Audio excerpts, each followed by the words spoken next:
জনাব M A Aziz, আপনাকে স্বাগত জানাচ্ছি পালস অফ পলিটিক্সে আমার আজকের আয়োজনে। বিশেষ থ্যাংক ইউ। বিশেষভাবে শুরু করতে চাই, অনেক ধন্যবাদ আপনি আমাকে সময় দিচ্ছেন। বিশেষভাবে শুরু করতে চাই যেটি নিয়ে এখন খুব আলোচনা হচ্ছে, তারেক রহমানের সেই ফেসবুক পোস্ট যেটার পরে আসলে বেশ অনেকগুলো প্রশ্ন আসছে এবং সেই প্রশ্নগুলো উদ্রেক তো হলো তার স্ট্যাটাস থেকে, কিন্তু সেগুলোর সমাধান বা উত্তর কোথাও স্পষ্ট করে পাওয়া যাচ্ছে না। বিভিন্ন আলোচনায় উঠে আসছে, অনেকে প্রশ্ন করছেন কিন্তু প্রশ্নের উত্তরটাও ধারণা থেকে আসছে। আপনার কাছ থেকে আপনার ধারণা জানতে চাই এবং সেগুলো সামারি করে বা টু দ্য পয়েন্ট একটু জানতে চাই যে তিনি বলছেন তার দেশে ফেরাটা তার একক সিদ্ধান্ত বা একক নিয়ন্ত্রণাধীন নয় তার এই সিদ্ধান্ত। তার সিদ্ধান্তের নিয়ন্ত্রক তাহলে কে? দেখেন, এটা আপনাকে ধন্যবাদ। এটা তো স্পষ্ট নয় তার এইটা যে বলেছে। আবার এদিকে ফরেন মিনিস্ট্রির ফরেন অ্যাডভাইজারও বলেছে তিনি যদি দেশে আসতে চান তাহলে তাকে আপনার এখান থেকে পারমিশন দেওয়া একদিনের হুম। ব্যাপার, এটাও বলেছে। হুম। অর্থাৎ সেক্ষেত্রে দৃশ্যমান মনেই হয় যে তার দেশে আসার কোনো সমস্যা নাই। কিন্তু যেটা সে বলেছেন, তার ধরেন ৩০০ সিটে নমিনেশনের ব্যাপার, তার মা অসুস্থ, তা সত্ত্বেও তিনি বলেছেন তার একার পক্ষে আসলে সিদ্ধান্ত নেওয়ার পরিস্থিতি নাই। এখন এই ব্যাপারটা কি, এটা হয় পার্টির টপ হায়ারার্কি অথবা তিনি নিজেই কিন্তু বলতে পারেন। হুম। তবে আমার ধারণা হচ্ছে এখন দেশে যে অবস্থা চলছে, একটা কিন্তু ফিসফিস আওয়াজ আছে যে এটা কি -2 এর অংশ কিনা। হুম। হুম।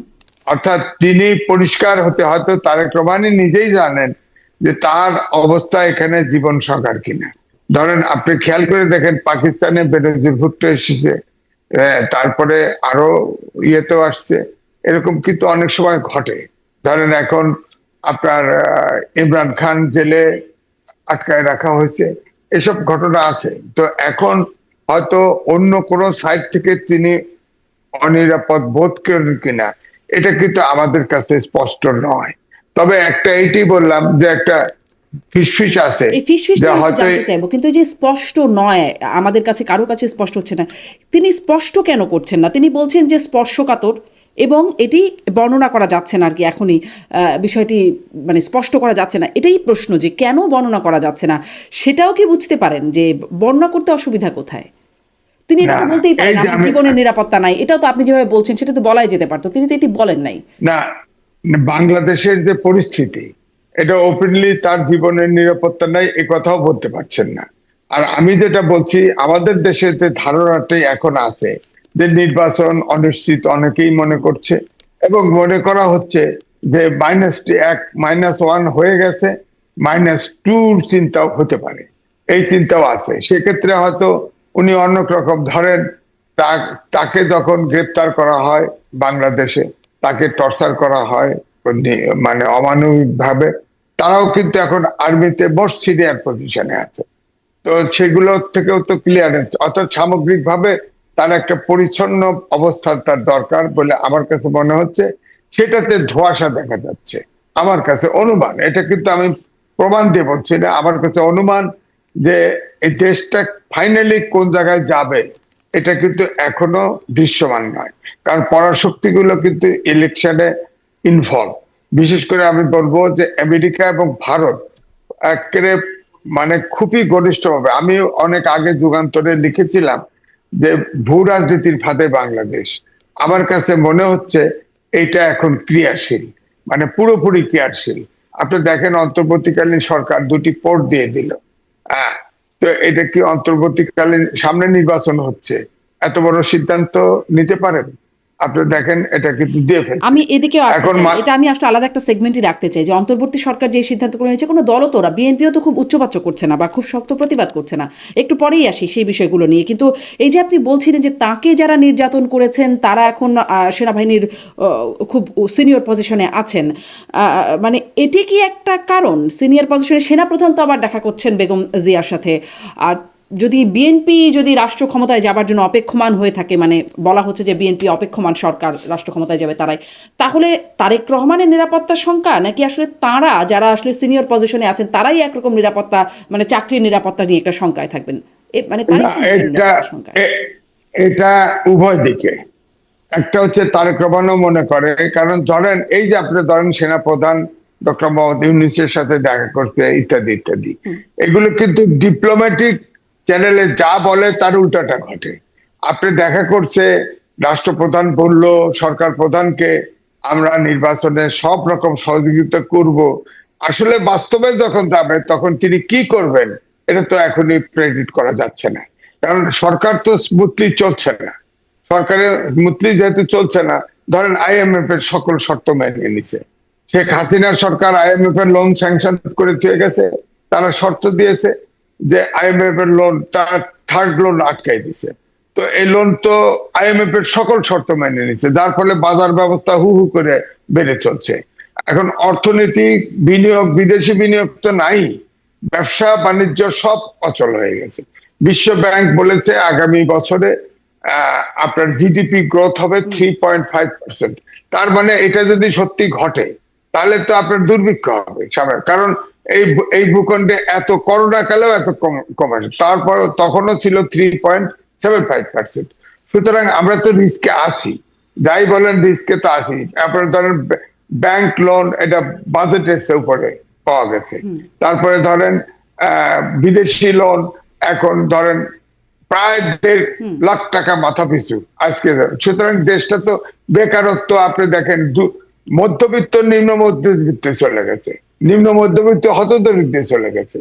ঢাকা শহরে কোনো পা ফেলা যায় না, সব দেশের বাড়িতে কাজ পাচ্ছে না, বেকার হয়ে যাচ্ছে মানুষ, সব ঢাকা শহরে হুমকি খায়, ঢাকা শহরে একদমই চলা যাচ্ছে না, অচল হয়ে গেছে ঢাকা। আপনি আসলে অর্থনীতি এবং সামাজিক বাস্তবতার কথা বলছেন যে খুবই করুণ পরিস্থিতি, কিন্তু এই করুণ পরিস্থিতি থেকেই তো একটা হাল ধরবেন তারেক রহমান, এরকমটা আশা করা যাচ্ছে। আপনি নিরাপত্তা হুমকির কথা বলছেন, মানে তাহলে আরো একবার প্রশ্ন করি, যদি আরো একটু কিছু জানা যায় বা আরো একটু স্পষ্ট হওয়া যায়, যে আপনিও বলছিলেন যে সরকারের পক্ষ থেকে কোনো সমস্যা নাই, তারা বলছেন আসতে পারবেন এবং তারা সহযোগিতা করার কথাও বলছেন সরকারের পক্ষ থেকে। পররাষ্ট্র উপদেষ্টা, পরবর্তী তথ্য উপদেষ্টাকেও বলতে শুনলাম।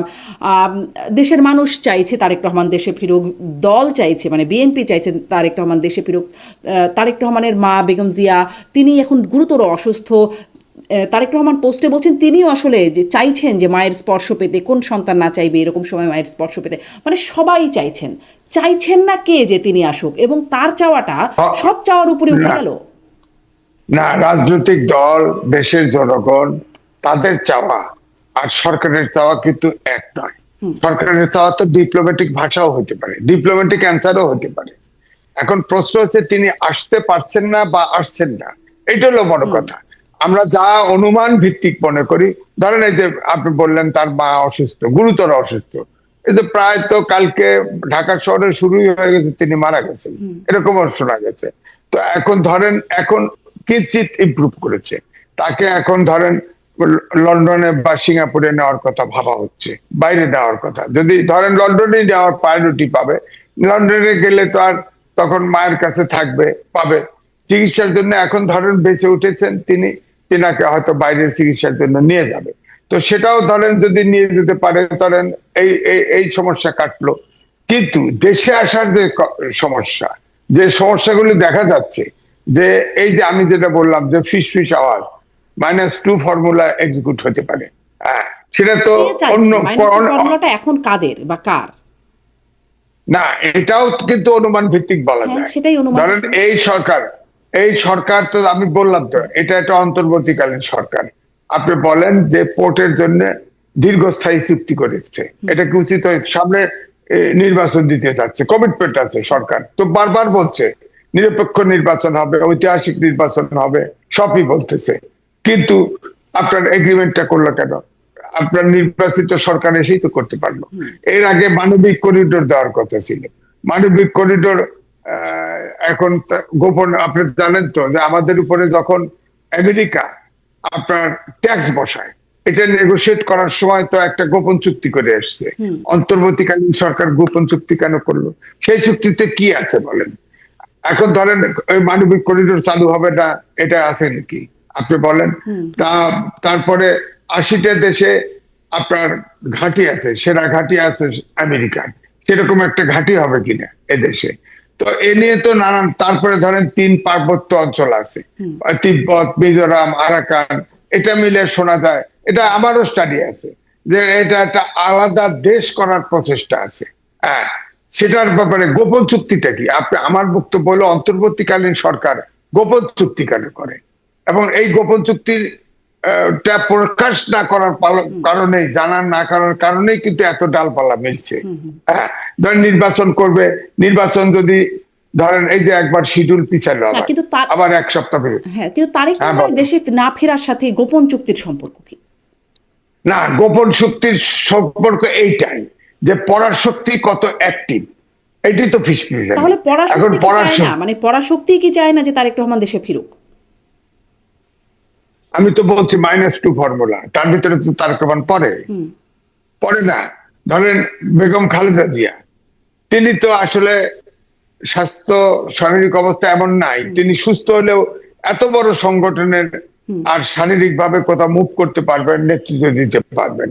হ্যাঁ, এখন তারেক রহমানকে মাইনাস করলেই তো -2 হয়ে যায়, 1 তো হয়েই গেছে। হ্যাঁ, শেখ হাসিনা তো যেভাবে হোক মাইনাস হয়ে গেছে। তো এভাবে তো একটা ফিসফিসানি আছে। কারণ আমাদের দেশে যখনই নির্বাচন হয় তখনই কিন্তু বিভিন্ন ধরেন চীন, আপনার বিশেষ করে চীন, আপনার ভারত, আমেরিকা, আবার দূর থেকে রাশিয়া, এদের কিন্তু ইনভলভ, ডাইরেক্টলি আর ইনডাইরেক্টলি ইনভলভ হয়ে যায়। এখনো তো এই পরাশক্তিগুলো ইনভলভ আছে। এটা তাহলে কি মানে আমার কাছে -2 করতে চাইছে পরাশক্তিগুলো এই কারণে, মানে আপনি যদি গোপন চুক্তির সাথে একটি সংযোগ ঘটিয়ে জিজ্ঞাসা করতে চাই যে তাহলে এই গোপন চুক্তিগুলো করা যাচ্ছে এই কারণে কি -2 করতে চাইছে পরাশক্তিগুলো, যদি বলি মার্কিন যুক্তরাষ্ট্র? আমার অনুমান তাই হয়, আমার অনুমান তাই হয়। কারণ -2 বলেন, বিএনপি কোনো প্রতিবাদ করলো না, মানে আর দলগুলো তো করলোই না খুব বেশি উচ্চবাচ্য, বিএনপি না, বিএনপির তো করা উচিত -2 এর মধ্যে, যেহেতু বিএনপি তারা পড়ছে, কেন করছে না? এটা তো ধরেন আপনার আমার মনোজগতের প্রশ্ন, অনুমান হচ্ছে, এটা তো প্রমাণ নাই।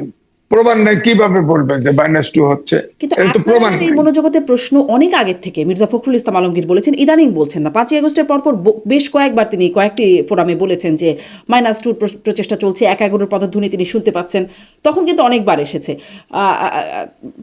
যদি তা নাও থাকে, আপনার আমার অনুমানের বিষয়টা যদি নাও থাকে, বিষয়গুলো গোপন চুক্তি হচ্ছে, অন্তর্বর্তী সরকারের গোপন চুক্তি, এই বিষয়ে কেন বিএনপি প্রশ্ন করছে না যে কেন এনডিএ সেই গোপন চুক্তি হলো, কেন করিডোরে গোপনে গোপনে হচ্ছিল, কেন বন্দর নিয়ে বন্দরের শর্তগুলো, মানে বন্দর যে চুক্তি হলো সেই শর্তগুলো গোপন রাখা হলো, বা কেন আরও যদি একটু যোগ করি, খলিলুর রহমান ভারতে গেলেন, তারপরে দোহা গেলেন, কাতারে গেলেন, সেখানে কি কথা হচ্ছে, গুরুত্বপূর্ণ কথার আড়ালে সেটাও গোপন রাখা হচ্ছে, সব কেন গোপনে গোপনে হয়ে যাচ্ছে?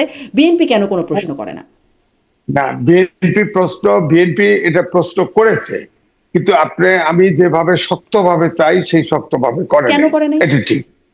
কারণ প্রমাণ নাই, কিসের প্রমাণ? আর এই দেশে এই যে ধরেন এই যে -2 করবে, কিন্তু এটা প্রমাণ আছে। যদি কথা বাদও রাখি, ধরুন -2 নাই, কিন্তু এই গোপন চুক্তিগুলো কেন হচ্ছে, অপেক্ষমান বিএনপি প্রশ্ন করবে না? এটা তো অবশ্যই করা উচিত। দেশপ্রেমিক যে কোনো দলের এটা কঠোরভাবে প্রতিবাদ করা উচিত, এবং এক্ষেত্রে আন্দোলন সংগ্রামও হওয়া উচিত ছিল।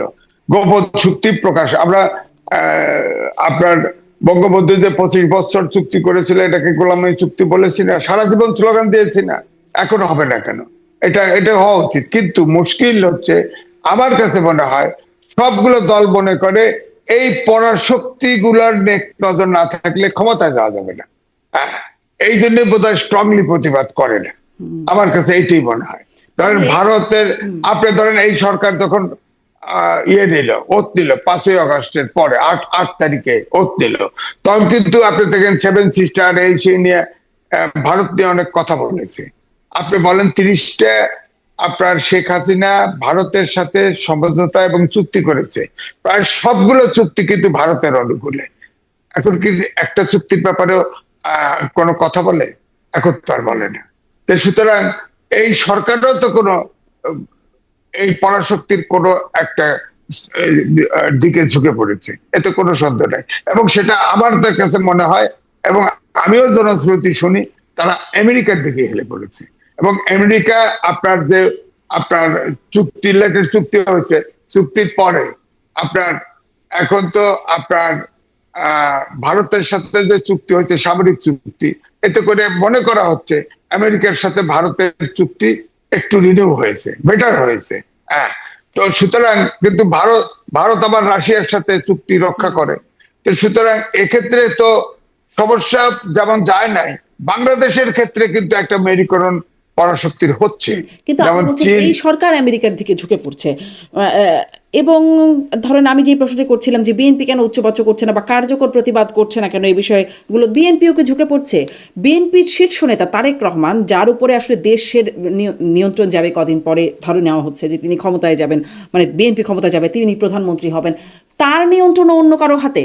মানে তিনি কবে আসবেন বা এই গোপন চুক্তিগুলোর বিষয়ে বিএনপি প্রশ্ন করবে কি করবে না, আনুকূল্য হারানোর ভয়ে আসলে এই বিষয়ে প্রতিবাদটা শক্ত হবে না, এগুলো কি আসলে বিষয়টা এমন হচ্ছে যে বিএনপিও আসলে নিয়ন্ত্রিত হচ্ছে পরাশক্তি? না, আমার আমার কাছে বরাবর বিএনপির আচরণ দেখে মনে হয়েছে ডক্টর মোহাম্মদ ইউনূসের, আমি আগেও বলেছি, ট্র্যাপে পড়েছে বিএনপি।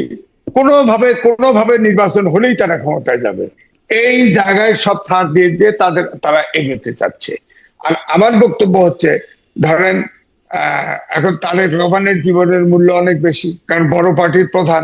আমি তো শেখ হাসিনার শেষ 5 বছরে একা টকশো করছি, সরকারের সমালোচনা করছি, কারণ আমি জীবনের মায়া করি নাই। উনি হয়তো পার্টির জন্য, দেশের জন্য জীবনের মায়া করেন, ওনার জীবনের দাম বেশি আছে, আমার জীবনের দাম নাই, এই জন্য আমি রিস্ক নিয়েছি। আমাকে ধরেও নিচ্ছে, আমার ফ্যামিলি তছনছ করে ফেলছে, কিন্তু আমি কথা বলেছি। তো এই জন্য আমি বলবো যে এটা আসলে সব অনুমান ভিত্তিক, এটা বলা মুশকিল। তবে আমি যেহেতু একবার লিখেছিলাম, যুগান্তরেই ছাপা হচ্ছে, আমি বিশ্বাস করি এখন পরাশক্তির ছবলে আমরা বাংলাদেশ পড়েছি। এখন তারা কোনটা করবে, তারা কি যার যার আধিপত্য, এখানে ধরেন জিওগ্রাফিক্যালি তো বাংলাদেশ খুবই গুরুত্বপূর্ণ, তারা কি এখানে নিয়ন্ত্রণ প্রতিষ্ঠা করবে, নাকি টরিডোর মানবিক করিডোর বা পোর্ট টোর্ট ঘাটি টাটি করে সমাপ্ত করবে, কি করবে আমরা বুঝতে, অথবা অনুগত সরকার ক্ষমতায় আনবে, তাও বুঝতে পারছি না। তবে এখানকার সরকারগুলোতে, ধরেন এই যে জামাত, সারা জীবন জানি এন্টি ইন্ডিয়ান, এই জামাতের নায়েবে আমির তো ভারতের দেখা করে আসছে। তো সুতরাং এরপরে এখন ভারতে ঘুরে আসার পরে জামাত দেখেন একদম লড়াকু, মানে আপোষহীন সংগ্রামে নেমেছে। তারা পিআর সিস্টেম চায়, পিআর সিস্টেমে তো এখন হয়ে গেছে। এই সরকারি পিআর সিস্টেম করছে না, এই যে আপনার নিচ কক্ষে যে পরিমাণে ভোট পাবে, যে যত শতাংশ ভোট পাবে, সেই অনুপাতে আপার কক্ষে সিট বন্টন হবে। অর্থাৎ নিচ কক্ষ তারা চেয়েছে, এটা হয়ে গেছে। তো তারপরে তো আন্দোলন থেকে বেরোচ্ছে না। তার মানে তাদের আচরণে মনে হয় যে নির্বাচন ডিলে করলে তাদের লাভ হবে, অথবা তারাও পরাশক্তির ট্র্যাপে পড়েছে যে নির্বাচন হতে দিও না, ব্যাপারে এরকম তো হতে পারে। সুতরাং আমার কাছে একদম দেশের পরিস্থিতি খুবই ধোঁয়াশা মনে হচ্ছে। আমার মনে হয় রাজনৈতিক দলগুলি পরাশক্তির সাথে সম্পর্ক রক্ষা করেই, আমার মনে হয় তারা মনে করে যে তা না রাখলে ক্ষমতায় যাওয়া যাবে না, জনগণের উপরে কেউ ভরসা করতে পারে। দেশের আপনি মনে করছেন এই ধোঁয়াশা মানে ধোঁয়াটে পরিস্থিতিতে তারেক রহমানের এই পোস্ট বা স্ট্যাটাস, এটা কি পরিস্থিতিকে আরো ধোঁয়াটে করে তুললো, আরো ঘোলাটে করে তুললো? মানে আপনার কি মনে হয়? পরিস্থিতি আরো ঘোলাটে করেছে, এবং তার পার্টির আরো ক্ষতি হয়েছে এই স্ট্যাটাসটা। পার্টি ভালোভাবে, কারণ সবাই, আপনিই বলেছেন, একমাত্র সরকারের অবস্থান, এটা ডিপ্লোম্যাটিক অ্যান্সার, এটাকে আমি পজিটিভ নিচ্ছি না। কারণ হচ্ছে যে এদেশের জনগণ এবং বিএনপির র্যাঙ্ক এন্ড ফাইল চায় তারেক রহমান ফিরে আসুক, এবং এমন ভাবে ব্যাপারটা করা হয়েছে তার ফিরে আসতে কোনো বাধা নেই। এই যে পররাষ্ট্র উপদেষ্টার স্টেটমেন্ট দেখেও তো বুঝলেন তার ফিরে আসতে বাধা নেই। এই যে অদৃশ্য যে সমস্যা, সেটা তো উনিই ভালো স্টেটমেন্ট দিতে পারেন। উনি এইভাবে আনসিন কোশ্চেনের মতো উত্তর দেওয়া ঠিক হয়েছে বলে বুঝতে পারেন যে পরাশক্তি যদি বাধা হয়ে থাকে, মানে তারেক রহমান দেশে ফিরলে পরাশক্তিগুলোর সমস্যা কি? ধরুন যদি আমেরিকার কথাই বারবার উঠে আসে, তাদের সমস্যা কি? সমস্যা হতেছে তাদের সাথে হয়তো বিএনপির অতটা সমঝোতা হয়নি। তারা যা চায়, তারা তো চায়, ধরেন এখন বাংলাদেশে একটা ঘাঁটি চাই, তারা গোপন চুক্তি করে আছে ঘাঁটি। এখন তারা বিএনপি সরকারে গেলে গোপন চুক্তি আমেরিকার সাথে যা করে আইছে, কি করছে আমরা জানি না, এগুলো হয়তো বাস্তবায়ন চায়। হয়তো বিএনপি জানে যে তাহলে তো আমরা 1 মাসও বা 2 মাসও সরকারে টিকবো না, হয়তো আন্ডারস্ট্যান্ডিং হচ্ছে না। দ্বিতীয়ত, ব্রডলি আমি বলবো যে এই দেশে সারা পৃথিবী জুড়ে, বিশেষ করে তাদের দেশে গণতন্ত্র থাকুক আর না থাকুক, আমাদের দেশে গণতন্ত্র নাই। এবং এটা দুই দল, বিশেষ করে আওয়ামী লীগ এবং বিএনপির জন্য এটা হচ্ছে না। সুতরাং -2 ফর্মুলা, তাদেরকে মাইনাস করে দাও। তো একটা একটা মাইনাস হয়েছে। এখন একটা দল আছে, তার মূল এক্সিকিউটিভ প্রেসিডেন্ট, আমি বলবো যে ভারপ্রাপ্ত আপনার সভাপতি, তিনি চেয়ারপারসন, তিনি তো বিদেশে রয়ে গেছেন। তাকে ঠেকায় রাখলেই তো হয়ে গেল।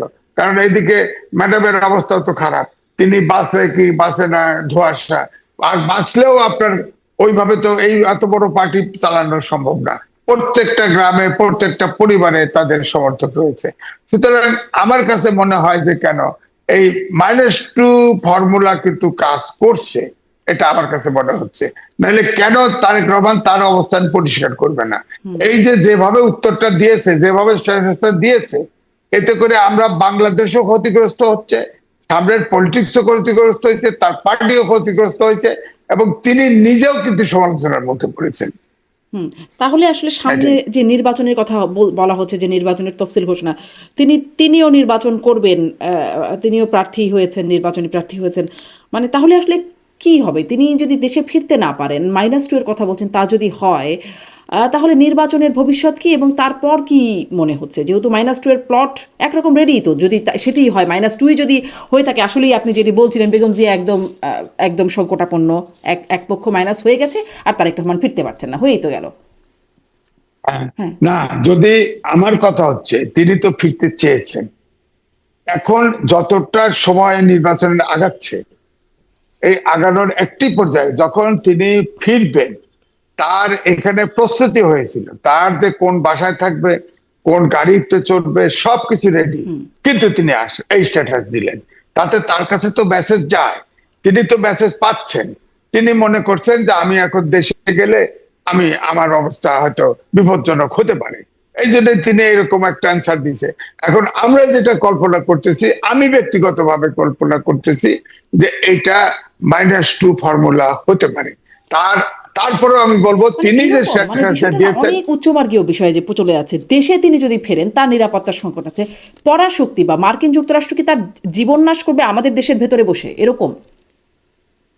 আচ্ছা, আমি যদি বলি, বঙ্গবন্ধু শহীদ প্রেসিডেন্ট জিয়াউর রহমান কারা হত্যা করেছে? বাংলাদেশের লোক করেছে মনে করেন? তাই তো দেখলাম। পরাশক্তি নাই ইনভলভ? আছে। পরাশক্তি নাই আপনি তো গুটি তো, আমার দেশের লোক তো, তার হাতে অস্ত্র। এটা তো এটা অবশ্যই পরাশক্তি আছে। তো এই পরাশক্তির কারণেই তো হয়েছে। তো আপনার যে এখানে ওই ইয়ার প্লেন থেকে নামার সময় যে তাকে, আমি আগেও বলেছি, তাকে যে প্লেন থেকে নামার সময় গুলি করে হত্যা করা হবে না, এটা নিশ্চয়তা কি? হয়েছে তো, পৃথিবীতে অনেক হয়েছে তো, হয়েছে তো। সুতরাং তিনি বড় শক্তি, তিনি বড় পার্টি বাংলাদেশে। তিনি নির্বাচন হইলে যাই বলুক না কেন, বিএনপি সরকার গঠন করবে। তাহলে কারণ আমি বারবার, এই -2 করে বা তারেক রহমানকেও সরিয়ে দিয়ে কি চায় তারা? আসলে কি চায়? কে থাকবে ক্ষমতায় বা কে আসবে ক্ষমতায়? তারা তারা গণতন্ত্রের স্লোগান চায়, গণতন্ত্রের স্লোগান দিচ্ছে, গণতন্ত্র বাস্তবায়ন করবে। আপনি তো আমেরিকায় আছেন, কতটুকু গণতন্ত্র আছে আপনি বুঝতেছেন। রাশিয়া গণতন্ত্র চায়, এদেশে রাশিয়া গণতন্ত্র আছে, প্রেসিডেন্ট বানাইছে, আবার ওই একটা থাকে একটা যায়, উল্টায় উল্টায়, গণতন্ত্র নাই। হ্যাঁ, ভারতে কি ওইভাবে গণতন্ত্র আছে? বিজেপি চরম মৌলবাদী একটা দল, তারা ক্ষমতায় আছে। হ্যাঁ, এক টুকরা মাংস আছে, গরু মাংস পকেটে আছে, সন্দেহ করে মানুষ মেরে ফেলে। কোথায় গণতন্ত্র আছে? ওখানে মাইনরিটির তো অবস্থা খুবই খারাপ। তো আপনি এই জন্য বলেন, চীন তো একদলীয় শাসন, চীন তো আজীবন প্রেসিডেন্ট আছে। আপনি এইগুলি তো মূলত আমাদের দেশে আধিপত্য খাটানোর চেষ্টা করে। কোন দেশে তো গণতন্ত্র নিরঙ্কুশ। আপনি ব্রিটেনের কথা বলতে পারেন, যে ব্রিটেনের রানী আছে, এখন রাজা রাজা আছে, প্রধানমন্ত্রী আছে, দেশ আছে, সে দেশে তারপরেও গণতান্ত্রিক চর্চা চলে চলে। তো আইডিয়াল গণতন্ত্র যেটা, গণতন্ত্রের ডেফিনেশন যেটা বলা হয়, সেই অর্থে কিন্তু গণতন্ত্রের বিশ্বের সব জায়গায় গণতন্ত্র সংকটাপন্ন। হ্যাঁ, আমরা অনেক সময় বলি না তো যে তো যতটুকু। কিন্তু আমার প্রশ্ন হচ্ছে পরাশক্তি কেন গণতন্ত্র বাংলাদেশে, মানে গণতন্ত্রের কথা বলে এত উদ্গ্রীব, মানে বাংলাদেশে গণতন্ত্র হলে তাদের লাভ কি? বা আমি আসলে মূল যে প্রশ্নটা করেছিলাম, পরাশক্তি কি চায়, -2 করে পরাশক্তি কাকে চায় ক্ষমতায়? এখন আগে ছিল, আমরা যখন ছাত্র ছিলাম তখন বিশ্ব দুই ভাগে বিভক্ত ছিল, একটা সমাজতান্ত্রিক, একটা গণতান্ত্রিক। এখন আর বিশ্বের সমাজতন্ত্র আর গণতন্ত্র বলে কিছু নাই। প্রত্যেকটা পরাশক্তি তার অর্থনৈতিক আগ্রাসন চালাতে চায়। কি করলে তার ওই দেশকে শোষণ করা যাবে বা ব্যবহার করা যাবে, সেটাই হচ্ছে এখন মুখ্য। হ্যাঁ, এখন পরাশক্তি ধরেন যতই বলেন না কেন, বিএনপি, আওয়ামী লীগ, এটা তো স্বাধীনতার অগ্রজ একটা সংগঠন। বিএনপি ধরেন শহীদ প্রেসিডেন্ট জিয়া রহমানের সংগঠন, সেটাও কিন্তু মুক্তিযোদ্ধার যোদ্ধার সংগঠন। তারা হয়তো 100% ছাড় দিতে চান না, সুতরাং এমন একটা সরকার রাখতে চায়। ধরেন আমি যে বললাম তো, ডক্টর মোহাম্মদ ইউনূস সরকার আছে, এখানে সব বিদেশি বেশি, বিদেশি বিদেশিদের চালাচ্ছে। এখন ধরেন এই যে আপনি বললেন যে আমাদের নিরাপত্তা উপদেষ্টা গোপন ঘুরে বেড়াচ্ছে, কেন ঘুরে বেড়াচ্ছে বলেন? সব জায়গায় লিঙ্ক করতেছে তো। এইগুলো এইসব কারণে তো সন্দেহ তৈরি হয়, সন্দেহ তৈরি হয়। এখন এই জন্য বলছি এগুলো তো প্রমাণ হবে না। যেদিন মানবিক করিডোর চালু হবে সেদিন কিছু বিশ্বাস করবেন, কিন্তু এখন তো দুইটা পোর্ট দিয়ে ফেলছে।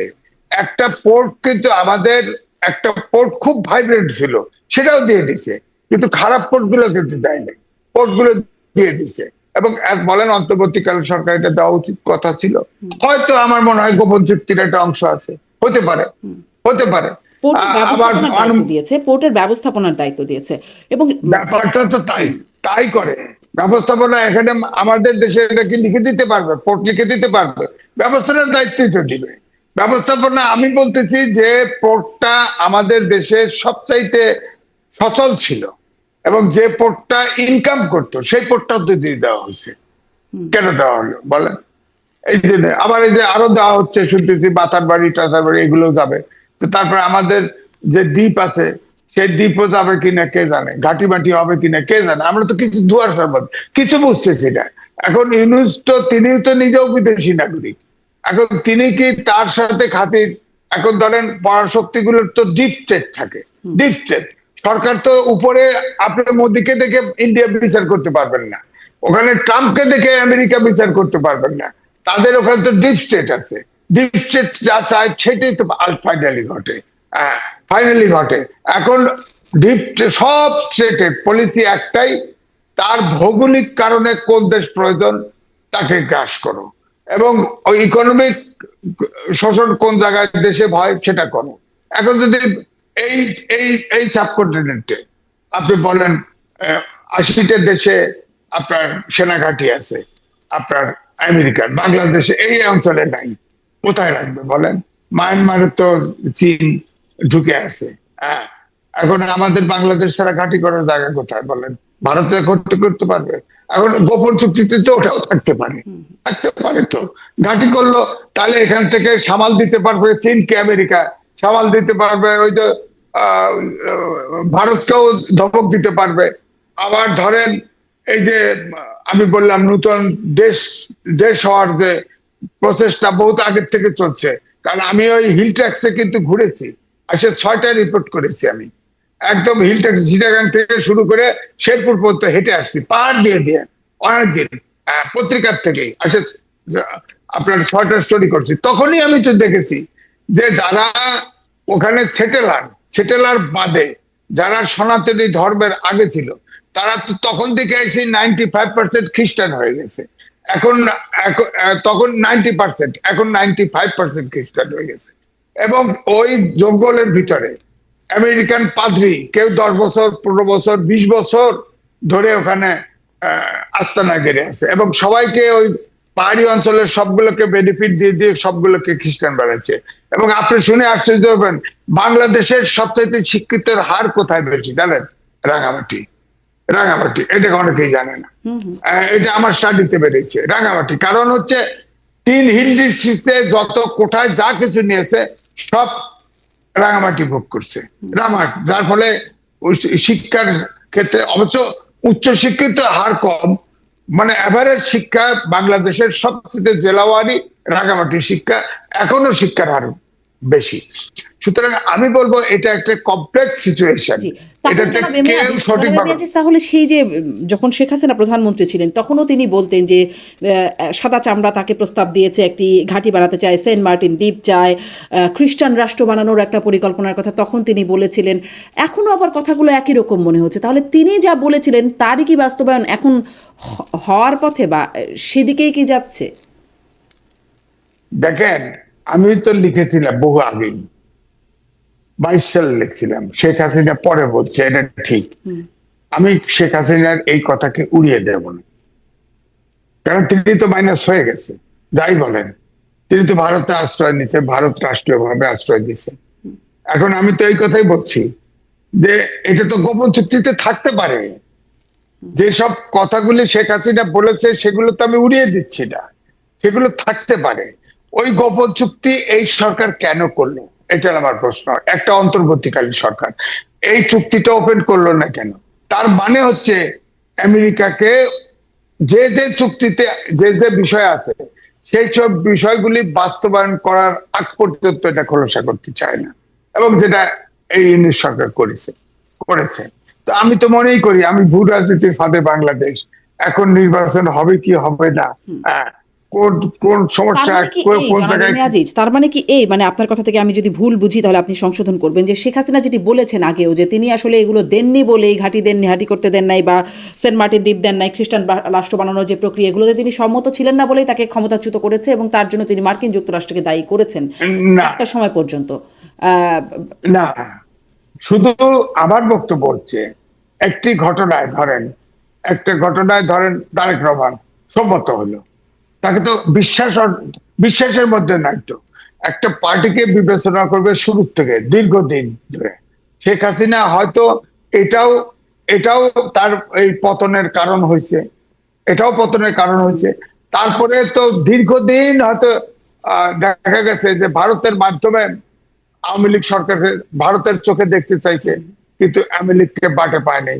আমেরিকা যেভাবে চায় সেভাবে হয়তো পায় নাই, এই জন্য তার প্রস্থান হয়েছে। আমরা বিশ্বাস না, এই যে ফেসবুকেও দেখি আমেরিকা এই শেখ হাসিনাকে তাড়ানোর জন্য অনেক টাকা বিনিয়োগ করেছে, কিন্তু এগুলো সম্প্রতি তার যদিও আমাদের প্রমাণ নেই। কিন্তু সম্প্রতি তার সাক্ষাৎকার কি খেয়াল করেছেন? তিনি আবার বলছেন যে তিনি এমন কোনো প্রমাণ নাই বা বিশ্বাসযোগ্য প্রমাণ নাই যে মানে পরাশক্তি বা বিদেশি শক্তি বা যুক্তরাষ্ট্র এখানে প্রভাব খাটিয়েছে, এরকম কোনো প্রমাণ নাই। সম্প্রতি আবার শেখ হাসিনা না, একটা ইউটার্ন নিয়ে কথা বলছেন, সেটা কেন বলছেন এই সেটা যে বুঝতে পারেন?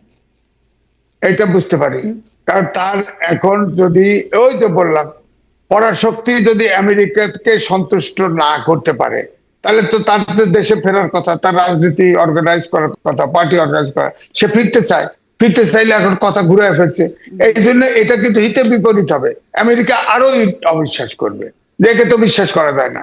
তাকে বলছিলাম আমেরিকার তো প্রেসিডেন্ট এসে বলে না, প্রেসিডেন্ট তো তাদের দুধ দিয়ে, যেমন আমাদের দুধ ঘুরে বেড়াচ্ছে নিরাপত্তা পরিষদ, তাই না? সে তো আমাদের দেশের সরকারের পলিসি বাস্তবায়ন করার জন্য ঘুরতেছে, বা ম্যানেজ করার জন্য ঘুরতেছে। তো সুতরাং শেখ হাসিনা এই কথা বলে কিন্তু সে ক্ষতিগ্রস্ত হয়েছে আমার ধারণা। বাংলাদেশে যদি ফিরতে হয়, সে ভাবছে যে আমেরিকা যদি তার প্রতি রুষ্ট আছে, সুতরাং তাকে হয়তো প্রেসিফাই করার জন্য এই কথা বলছে, যে প্রমাণ নাই। কিন্তু আমরা তো প্রমাণ আছি, দেশের জনগণ তো প্রমাণ আছে, আমরা তো শুনেছি কথা, টেলিভিশনে বলেছে, উনি প্রেস কনফারেন্সে বলেছে। এখন তো কইলে তো আমেরিকার রেকর্ড নাই, রেকর্ড আছে তো। আমাদের আগে পরাশক্তির কাছে বাংলাদেশের খবর বেশি যায়, কারণ আমাদের দেশের রাজনীতিবিদ বলেন, আমরা বলেন, কারো ধরেন এই যে আপনার ওই এমবেসি গুলোতে, বড় বড় এমবেসি গুলো দাওয়াত দিলেই দেখবেন সব হুড়মুড় খাওয়া যায় পরে। বলেন, আপনি বিদেশে কোনো একটা অ্যাম্বাসেডর কি এরকম প্রোটোকল পায়? অ্যাম্বাসেডর নিউজ আপনার বাংলাদেশের পত্রিকাগুলো, মিডিয়াগুলো কভার করে যে হারে, তারপরে অ্যাম্বাসেডর দাওয়াত দিলে দৌড়ায় লাইন মারার জন্য। তো এটা তো রক্ত দিয়ে দেশ স্বাধীন করলাম, এই স্বাধীন দেশের এরকম আচরণ তো রাজনীতিবিদরা করবে, এটা তো আমরা চাই নাই, কিন্তু এটা ঘটতেছে। এখন আমরা কি করবো? বিকল্প শক্তি তো তৈরি হয় না। হ্যাঁ, এবারে ধরেন এই যে অভ্যুত্থানের পরে অভ্যুত্থানের শক্তি জামাত, জামাত তো একটা আন্ধা শক্তি, এটা যেভাবে তাফালিং শুরু করছে, দেশটা তো গুহার ভিতরে ঢুকে যাবে। সুতরাং আমাদের মৃত্যু তো দেখি না, এবং জামাতকেও তা দিচ্ছে, জামাতকেও এই পরাশক্তি তা দিচ্ছে। সুতরাং এক্ষেত্রে দেশটা খুবই ঘোলাটে আপনি পরিস্থিতি, একটু আগে বলছিলেন যে বুঝছেন? ধোঁয়াটে পরিস্থিতি, ঘোলাটে পরিস্থিতি, কিন্তু এই যে আপনি তো, বলছিলেন যে তারেক রহমান, আমি জিজ্ঞাসা করছিলাম যে কেন তাকে ফিরতে, মানে পরাশক্তির আপত্তির কারণ কি, তিনি হয়তো সমঝোতা করবেন না, যেই পরিমাণে পরাশক্তিগুলো চায় সেই রকম আপনি বলছেন, কিন্তু সেটি তো এখন তাকে নিয়ে বেশ পুরনো অভিযোগ ছিল মার্কিন যুক্তরাষ্ট্রের। সেই উইকিলিক্সের ফাঁস হওয়া নথিতে দেখা গেছে জেমস এফ মরিয়ার্টির সেই নথি, যেখানে তিনি তারেক রহমানকে বেশ নেতিবাচক বিশেষণে বিশেষায়িত করছেন, দুর্নীতির বরপুত্র, আরও নানান রকম মানে রাজনৈতিক দুর্নীতি ইত্যাদি অনেকগুলা টার্ম তারেক রহমানকে নিয়ে ব্যবহার করা হয়েছে। হুম। আমেরিকাতে জুতা পলিশ করে তার ফলাও প্রেসিডেন্ট হয়েছে, বাদাম বিক্রেতার ফলাও দেশের প্রেসিডেন্ট হয়েছে, আবার গুড্ডা মাস্তানোর দেশের রাষ্ট্রপ্রধান, সরকার প্রধান হয়েছে। সুতরাং তারেক রহমান যখন ছোট ছিল তাকে বিতর্ক ছিল, এতে কোনো সন্দেহ নাই। কিন্তু এখন দীর্ঘদিন আপনার লন্ডনে থাকার পরে তার ভিতরে যে একটা, এই যে আমাদের যে ইউটিউবে কথা টথা বলে, একটু দাঁড়ান তো, এই বাইরের থেকে কিমনি কাটি, এই বাবু আপনি আসলে এই যে কথা হচ্ছে, কাটো, তাড়াতাড়ি কাটো, তাড়াতাড়ি কাটো।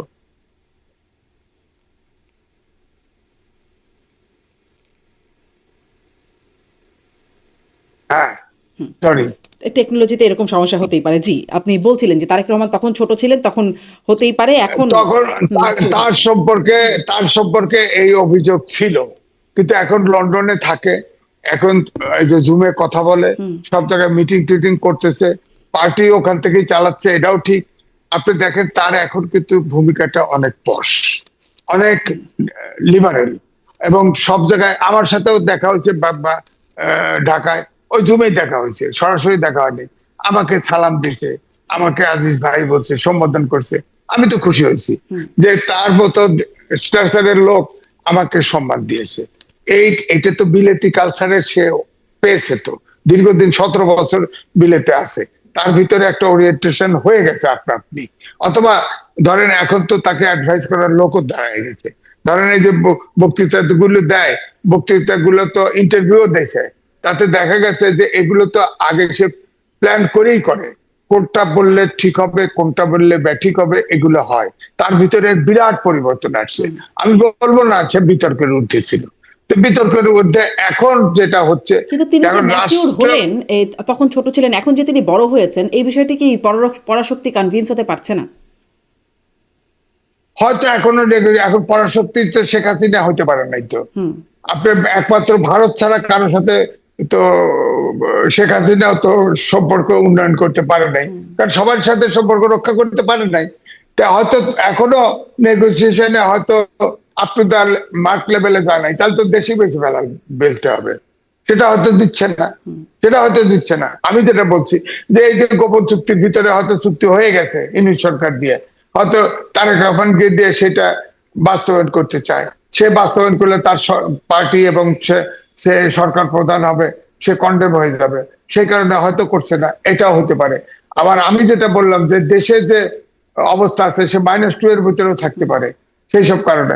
অর্থাৎ শেখ হাসিনার যে গতি, সেই লাইনে আমার ধারণা তারেক রহমান সেই লাইনে ঢুকে পড়ছে। আচ্ছা, আর শেখ হাসিনাকে এখন সেই গতি থেকে ইউটার্ন নিয়ে মানে আস্থা অর্জনের চেষ্টা করছেন, ওই যে সেই বক্তব্য, তাই? হ্যাঁ হ্যাঁ হ্যাঁ হ্যাঁ, আমার কাছে তাই আচ্ছা, মনে আপনার হচ্ছে, কাছে সেই চেষ্টা করছে। স্পষ্ট। আচ্ছা, এবার একটু নির্বাচনের প্রশ্ন আসে, তাহলে এখন এই পরিস্থিতিতে সামনে নির্বাচনের কি অবস্থা হবে বলে মনে করেন? নির্বাচনের তফসিল ডিসেম্বরের দ্বিতীয় সপ্তাহে ঘোষণা করা হবে, এরকমটা জানা যাচ্ছে। কি মনে হয় আপনার কাছে? এটা এক লাইনে শুনি, কারণ এটা অনেক পুরনো প্রশ্ন। হ্যাঁ, পুরনো প্রশ্ন। আমার কাছে মনে হয় একটা নির্বাচন হতে সব স্টেক হোল্ডার, ধরেন সরকার, নির্বাচন কমিশন, রাজনৈতিক দল, ভোটার, এগুলো সবার কোঅপারেশন দরকার, প্রশাসন, আইন শৃঙ্খলা বাহিনী। এবং আপনি দেখেন শুরু থেকে শেষ পর্যন্ত সবটার ভিতরে সমস্যা আছে। দল অভ্যুত্থানের যে শক্তি, সে হাসিনাকে যে সরকার পালিয়ে গেল, তার অভ্যুত্থানের শক্তির ভিতরে বিরোধ।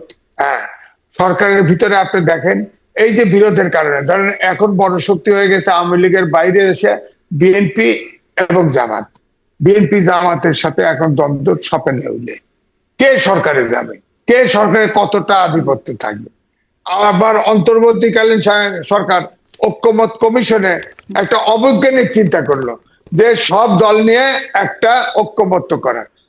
আরে ভাই, আপনার 25টি দল নিয়ে বসছে, 25টি দল যদি একমতই হয় সব ইস্যুতে, তাহলে কি সব দল থাকে?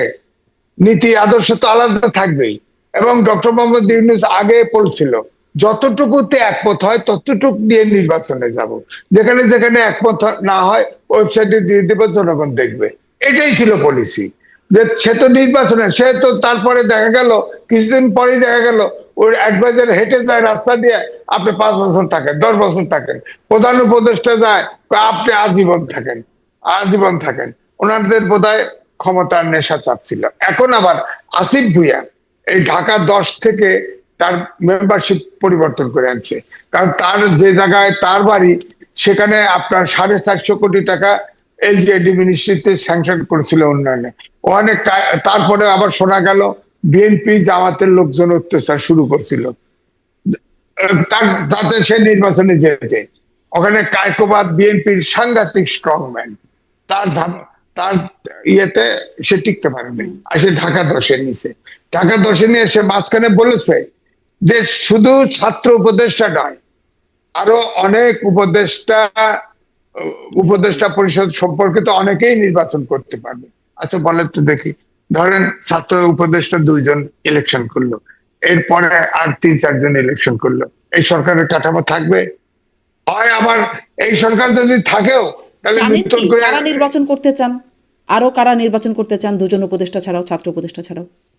এটা তো তারা কেউ স্বীকার করে নাই। তবে আমি শুনেছি রিজওয়ান, তারপরে ওই যে আপনার কি অ্যাডভোকেট, আপনার ভুলে গেলাম, ওই যে ওয়ার্কস মিনিস্টার হয়েছে উপদেষ্টা, উনি এর নাম শুনছি। তো এরা আর কে জানি না, তবে শুনছি যে 2-3 জনের নাম শোনা যাচ্ছে যে তারা, তাহলে তো ওখানে আবার লোক দিতে হবে। আবার এও শুনতে পাচ্ছি যে এই নির্বাচনটা হবে না, সুতরাং এই সরকার থাকবে না। এও শুনছি সরকার থাকবে না, ভিন্ন ধরনের সরকার আসবে। হ্যাঁ, ভিন্ন ধরনের সরকার আসবে। এই সরকার হয়তো যদি আসে ক্ষমতায়, তাহলে দেখা যাবে যে হয়তো আরো 3-4 বছর নির্বাচনী হলো না, এও শোনা যাচ্ছে। সুতরাং এখন যা একটা আমি বলবো যে পুরো একটা ধোঁয়াশার মধ্যে চলছে, এবং পুরা মানে জনশ্রুতির নির্বাচন মধ্যে হবে যে হবে যা বলে মনে যেই অগ্রগতিটা হলো, সেখানে আবারও অনেক বড় ধোঁয়াশা যে নির্বাচন হবে কিনা সেটা নিয়ে একটা সন্দেহ। একটু এটাতেও যে সেই কোনো প্রশ্নটা, সময়। হ্যাঁ এই প্রশ্নটা আমি কয়েকদিন যাবতই করছি যে আচ্ছা ওই আসিফ মাহমুদ সজীব ভুঁইয়ার প্রসঙ্গে সেটা নিয়ে একটু, যে ঢাকা 10 আসনে বিএনপির প্রার্থী হতে পারেন তিনি, এরকম একটা কানাঘুষা আছে শোনা যাচ্ছে। যদিও আমার সাথে সেই আসনে বিএনপি থেকে প্রার্থী হতে ইচ্ছুক নাসিরউদ্দিন অসীম, ব্যারিস্টার নাসিরউদ্দিন অসীম, তার সাথে আমার এই প্ল্যাটফর্মে কথা হচ্ছিল। তিনি বলছিলেন যে না, বিএনপি থেকে তাকে মনোনয়ন দেবার কোনো সম্ভাবনা নাই। আছে কি আসলে? তিনি কি বিএনপির প্রার্থী হতে পারেন? না, না, এটা সম্ভাবনা আমি বলবো যে এনসিপির সাথে, এটাও শুনি প্রমাণ নাই, তবে আমাকে ছোট দলের একজন নেতা বলছিল সে নেগোশিয়েট করতেছে যে আপনার এই ছেলেরা যারা এনসিপি করে নেতা, তাদেরকে বড় একটা সরকারি দলে না ঢুকাতে পারলে তাদের ভবিষ্যতে যদি সরকার সুবিধা মতো না হয়, তার জীবন রক্ষা কঠিন হয়ে যাবে। সুতরাং এদের ব্যাপারে নেগোশিয়েট করছে, এবং এই কারণেই মনে হচ্ছে, ধরেন ওইখানে যদি আপনার সজীব ভুঁইয়া যে নিল সদস্য পদ, ওখানে ভোটার হলো, তাহলে ওখানে বিএনপির তো 2 জন প্রার্থী আছে, ব্যারিস্টার অসীম আছে, সে একটা ভাইব্রেন্ট, আরেকজন আছে। রবিউল আলম। তো এরা আলম আছে, তো তাদেরকে রবিউল আলম আছে, তাদেরকে একজনকে নমিনেশন দিতে পারতো, দেয় নাই। এই জন্য এই সন্দেহটা ঘনীভূত হয়েছে যে যদি এনসিপির সাথে নেগোসিয়েশন হয়, তলে তলে তলে তলে যদি সিট ছাড়ে, তাহলে তারটা ছাড়তে পারে, ছাড়তে পারলে এই জন্য ওখানে আগে নমিনেশন দেয় নাই। যদি নেগোসিয়েশন ফেল করে, তাহলে হয়তো দেখা যাবে অসীম বা রবিউলের ভিতরে একজনকে নমিনেশন দিবে। এটা কিন্তু বাজারে আছে, বাজারে আছে। এটা তো বাজারে যেহেতু 2 জন ভাইব্রেন্ট প্রার্থী আছে, তাদেরকে বাদ দিয়ে ওখানে সিট না দেওয়া, ঢাকা শহরে আর একটা কথা বলি, যদিও প্রশ্ন নাই, দেখেন শেখ হাসিনা পার্লামেন্টে শিল্পী, গায়ক, নায়ক এগুলি সহ 64% ছিল আউটসাইডার, পলিটিশিয়ান না, যার ফলে তার পতন ঘটে। এই ঢাকা শহরের অর্ধেক এমপি তার ছিল না। তার পক্ষে দাঁড়ানোর লোক ছিল না। এটা মনে 10% লোক দাঁড়ায় নাই আওয়ামী লীগের, 10% লোক দাঁড়ায় নাই।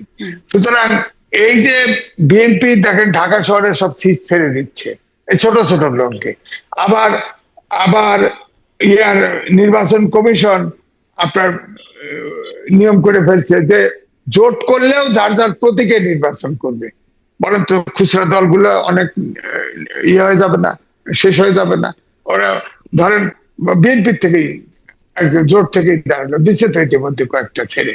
এখন তার ধরেন হাতি মার্কায় আর একজন আছে, ধানের শীষ জোট করছে হাতি মার্কা, ওখানে ভাইব্রেন্ট সব জায়গায় 5 জন 7 জন করে প্রার্থী আছে বিএনপি। তো বিএনপির লোকটা তো ভোট দিবে না, ও তো ফেল মারবে তো। কারণ এগুলো তো সব এই ছোটগুলো পার্টিগুলো বিপদে পড়ে গেছে। তো তো এই জন্য আমি বলবো সজীব ভুঁইয়া ওখানে দাঁড়ালেও পাস করবে না, বিএনপি নমিনেশন দিলেও পাস করবে না। এবং আমি বরাবর বলছি, দেখেন শেখ হাসিনার সময় আমি নির্বাচন যেটা কথিত, সেখানে 3টা কিংস পার্টি করেছিল বড় বড় নেতা দিয়ে, একজনেরও জামাত থাকে নাই। আপনি দেখবেন এনসিপি যার সাথেই ঐক্য করুক না কেন, সেই দল যেখানে তারা এদের একটারও জামানত থাকবে না, জামানত থাকবে না, জিতার তো দূরের কথা, জামানত থাকবে না, কারণ এত বিতর্কিত হয়ে গেছে। সজীব ভুঁইয়া তার ভিতরে নাম্বার 1। আপনার এই পূর্বাভাস সত্যি হয় কিনা সেটা দেখবার জন্য নির্বাচনটা আগে হওয়া জরুরি। সেটা হবে কিনা সেটা নিয়ে আবার একটা ধোঁয়াশার কথা আপনি বলছিলেন। আপনার একটা শব্দ উচ্চারণ শুনে ওবায়দুল কাদেরের কথা মনে পড়লো। আপনি বললেন যে তলে তলে হচ্ছে, ওবায়দুল কাদের বলেছিল তলে তলে সব ঠিক হয়ে গেছে মার্কিন যুক্তরাষ্ট্রে জো বাইডেনের সাথে সে ছবির পরে। এখন তলে তলেই সব হচ্ছে, মানে সবকিছু গোপনে, গোপন চুক্তি, গোপন শর্ত, মানে এখনো সব তলে তলে হচ্ছে। এবং তারেক রহমানও কেন ফিরছে না সেই বিষয়টাও গোপন, পরাশক্তির কোন প্রভাব সেটিও। তাহলে মানে পার্থক্যটা কি হলো? সব তো তলে তলেই হয়ে যাচ্ছে। পার্থ বাংলাদেশের সব তলে তলেই হচ্ছে। ওবায়দুল কাদের সাহেব এটা ঠিক কথাই বলে।